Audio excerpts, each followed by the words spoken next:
This We need Airbnb! This is not an Airbnb! is Apple's take on a world without apps. Get you out. Okay, that might be a bit of an exaggeration, but our reliance on apps is real. There's no part of our life that isn't touched by apps now, whether you're in school and there's apps for education, whether you're in business and your business now needs to run with apps. Obviously, all of entertainment is done in apps now. It touches every part of our life. But with over 2.2 million to choose from in Apple's store, it can be difficult for new apps to break through.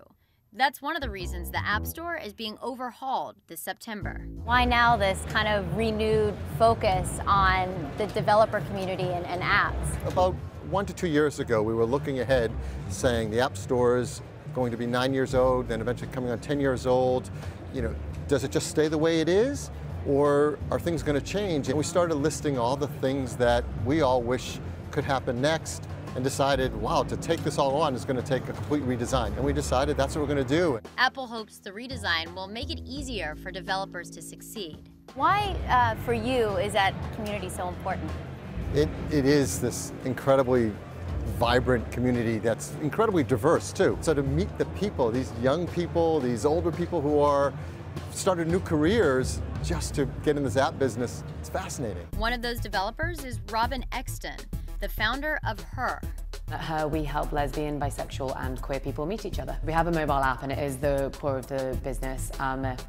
Runs on iOS and Android, and it's really about connecting the community. Running an app-centric business here in America might seem obvious, but for companies like Her, apps can help them have an even broader impact in less developed countries. I think with time we've realized that it is like the strongest way that we can exist as a company is to have the broadest reach. I think you can get to so many different parts of the world.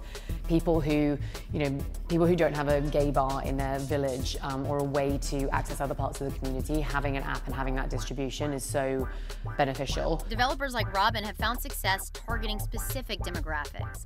But one category with mass appeal is games.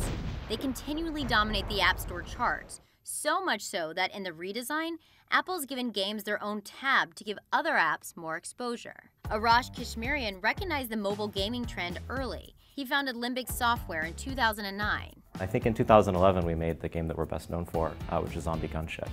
And that game takes place after a zombie apocalypse, and the only thing you've got is a giant AC-130 gunship. 2 weeks ago we launched our biggest release yet, Zombie Gunship Survival. We were fortunate enough to be one of the featured games on the App Store the week we released, and it's definitely our biggest release yet. Building worlds as elaborate as zombie gunships takes a lot of creative brains working together, and it's not just programmers. It's interesting working in a gaming studio just because we have so many different kinds of people, right? So you've got coders, people that are just experts in graphics code or network code, but then in addition to that we have a lot of artists, painters, animators, musicians. So the ideas that end up in our game come from a big, broad range of folks.